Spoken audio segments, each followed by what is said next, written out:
Right, so I just want to add some light. So I've hidden the fire and just turned on the corridor. Let's set this to wireframe.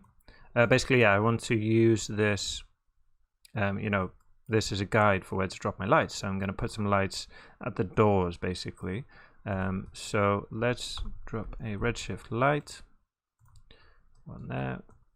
Okay, and then the size, it's going to be an area light, and the size, I'm going to make it a bit bigger so we can just see it there. About 3 by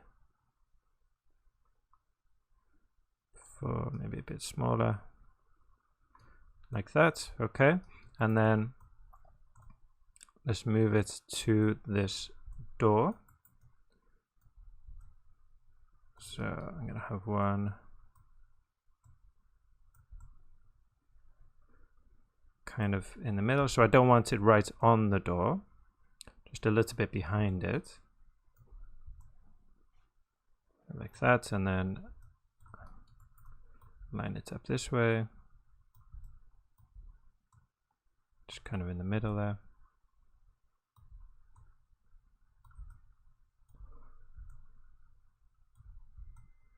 There we go, something like that. It's good. Maybe if I press, let's view smooth shaded, and then go spacebar and 3, I think. Yeah, there we go. There we go. So I can line it up properly, and then I'm going to alt click and drag on this. That's going to double it up and bring it over the other door. Put the wireframe on so we can see the doors. Great, okay, and then spacebar on 1, and I'm going to alt click and drag on this again and bring it over to this side. And I'm going to set another light at the front here. Okay, bring it this way, rotate it around. See, I'm just looking at the direction of the lights there. Rotate it around, set it to 90. Sorry, 180.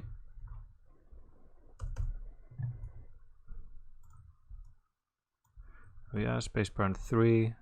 Press 3 again. I'll go to the other side. Go, and then I can line that up with this door like that. Cool. And then let's go back into our render view. Let's turn on the fire. And this, I'm also going to set this corridor.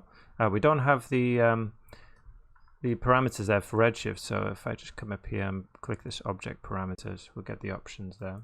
Okay, and then just come up to the visibility and turn the primary ray visible off. Okay, so we don't actually see the corridor itself, but it will affect the render all the same.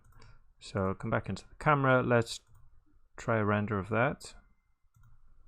One thing that occurred to me that we should probably do first is actually set a material to this corridor, even though we're not going to see it.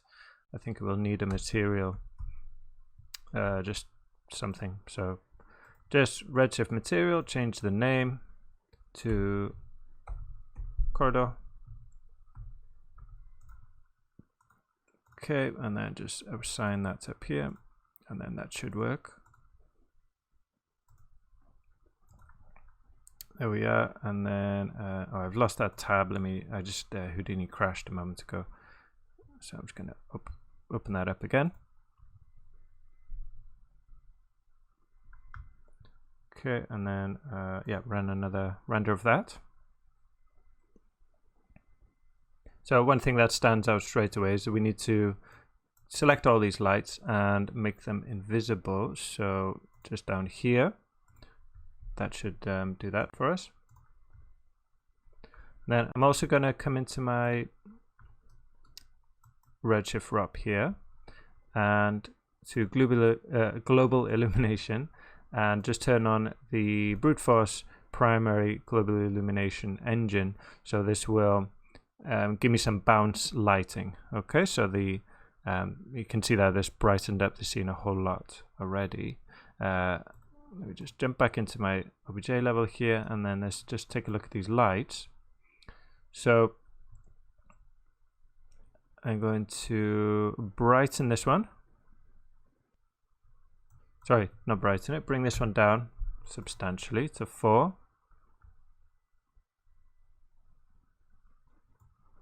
Okay. And this one down to 3.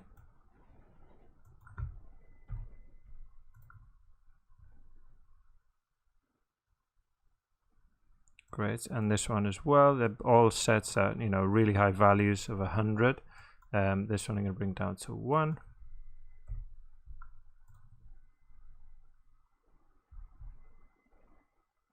There we go. That's a bit better.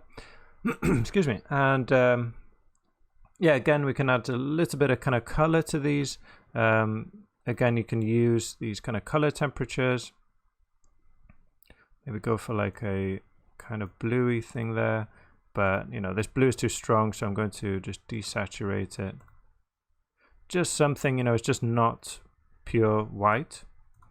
And then this one, something similar.